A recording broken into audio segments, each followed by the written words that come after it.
नमस्कार मित्रों, मैं हूं हिमांशु शेखर पाठक और आप सबका स्वागत है केएनपी एस्ट्रोलॉजी के इस एपिसोड में। आप सबका आभार और दिल से धन्यवाद यहां पर बने रहने के लिए और कई सारे वीडियो को लाइक, शेयर और चैनल को सब्सक्राइब करके सहयोग समर्थन के लिए। मित्रों, आज के इस वीडियो में हम जानेंगे नीलम रत्न के बारे में। जानेंगे नीलम रत्न क्या लाभ देता है, कैसे लाभ देता है एवं किसे यह धारण करना चाहिए और किसे यह धारण नहीं करना चाहिए। मित्रों, वीडियो में हम दो चीजों के बारे में जानेंगे। सबसे पहले हम जानेंगे नीलम रत्न क्या लाभ देता है, यानी नीलम रत्न को किन चीजों से जोड़कर देखा जाता है। दूसरी चीज हम जानेंगे जन्म कुंडली के आधार पर कैसे यह आकलन किया जाता है कि शनि जो है आपके लिए लाभकारी हैं या अशुभ परिणाम देने वाले ग्रह बन रहे हैं। जन्म कुंडली में शनि ग्रह जब लाभकारी हो तब शनि रत्न नीलम धारण करना लाभ देता है।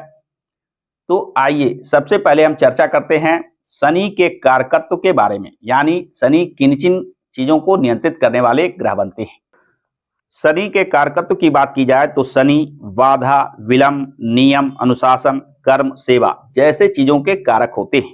सांसारिक रूप से यह कर्म का फल देने वाले ग्रह बनते हैं, श्रम साधना को बढ़ाते हैं, दीर्घकालिक योजनाएं बनाने में शनि सहयोग करते हैं। नौकरी सेवा हो या जीवन में आने वाली अचानक उतार चढ़ाव यह शनि से जुड़े होते हैं। लोहा और इंजीनियरिंग का क्षेत्र भी शनि से जोड़कर देखा जाता है। मानसिक रूप से अगर देखें तो शनि आप में गंभीरता, दृढ़ता, संयम, निराशा, धैर्य जैसे चीजों के कारक होते हैं।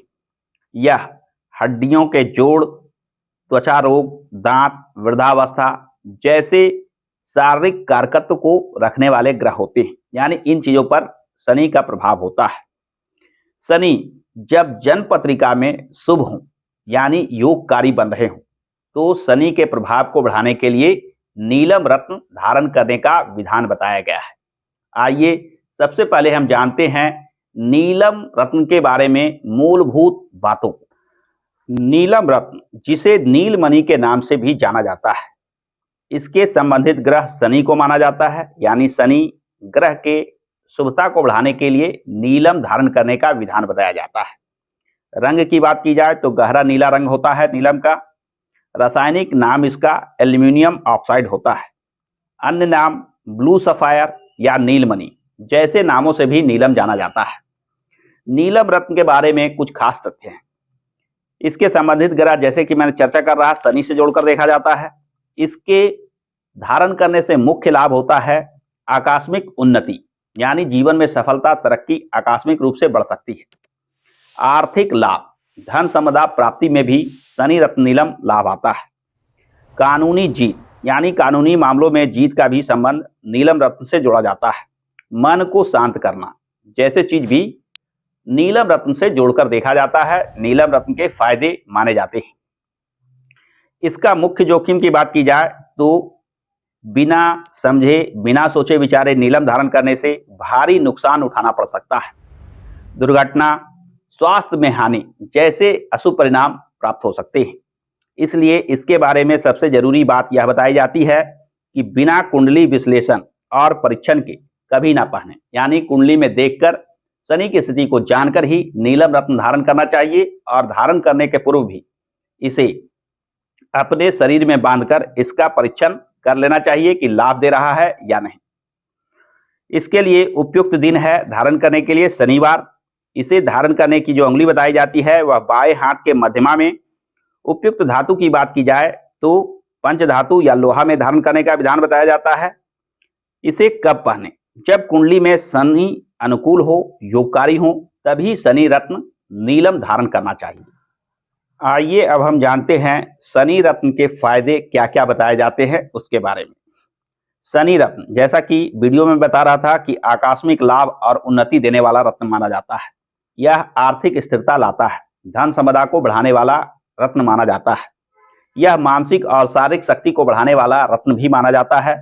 कानूनी विजय दिलाने वाला रत्न माना जाता है। यह सामाजिक प्रतिष्ठा को बढ़ा सकता है, यश प्रतिष्ठा दिला सकता है, प्रसिद्धि दिला सकता है। यह संयम और अनुशासन को बढ़ाने वाला रत्न माना जाता है। दीर्घायु और स्वास्थ्य को बढ़ाने के लिए भी नीलम रत्न धारण करने का विधान बताया जाता है। आइए अब हम जानते हैं कि शनि कब योगकारी होते हैं और कुंडली में कैसे देखते हैं कि शनि योगकारी बन रहे हैं, लाभकारी बन रहे हैं, जहां नीलम रत्न धारण करके लाभ प्राप्त किया जा सकता है। यानी नीलम रत्न किसे धारण करना चाहिए और किसे धारण नहीं करना चाहिए, इसे हम जानते हैं। किसी भी जन्म पत्रिका में दो तरह के भाव होते हैं, शुभ और अशुभ। शुभ भाव की चर्चा की जाए तो चारों केंद्र भाव, पहला, चौथा, सातवां, दसवां भाव और पांचवा और नौवां, ये संयुक्त रूप से शुभ भाव कहे जाते हैं, केंद्र भाव और त्रिकोण भाव। इसके अलावे छठा, आठवां और 12वां संयुक्त रूप से त्रिभाव कहे जाते हैं, जिसे ज्योतिष शास्त्र में अशुभ भाव माना जाता है। तो यदि शनि का संबंध, यानी शनि की जो दो राशियां होती है, मकर और कुंभ, ये अगर इन केंद्र भाव में कहीं विराजित हो, पांचवें, नौवें भाव में कहीं विराजित हो, तो शनि आपके लिए लाभकारी बनते हैं। इस स्थिति में शनि का रत्न नीलम धारण किया जा सकता है। कुछ खास लग्न, जैसे यहां मैंने जो चार्ट बनाया है वृष लग्न का, इसमें शनि भाग्य भाव और कर्म भाव के स्वामी बनते हैं।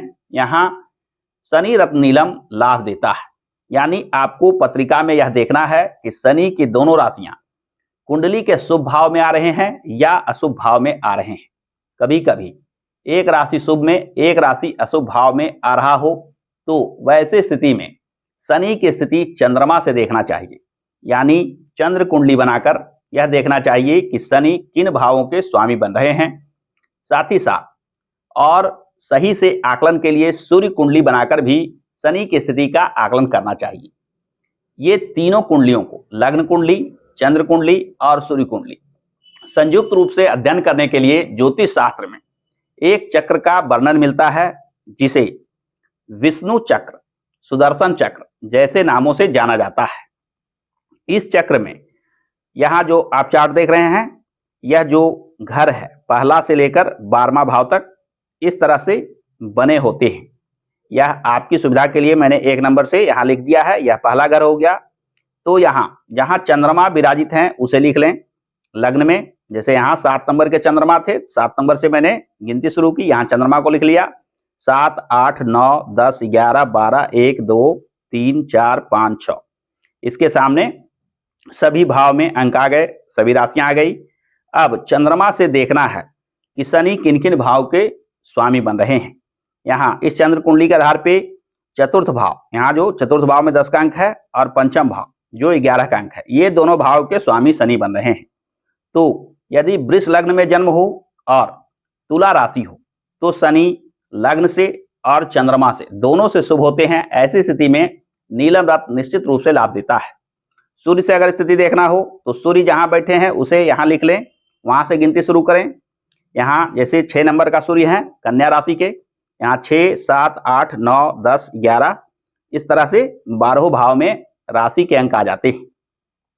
सूर्य से अगर शनि की स्थिति देखी जाए तो यह 5वें भाव और 6ठे भाव के स्वामी बन रहे हैं। अतः सूर्य से शनि कुछ अशुभ दृष्टिगोचर होते हैं, रोग व्याधि बढ़ाने वाले दिखते हैं, क्योंकि 6ठे भाव के भी स्वामी बन रहे हैं।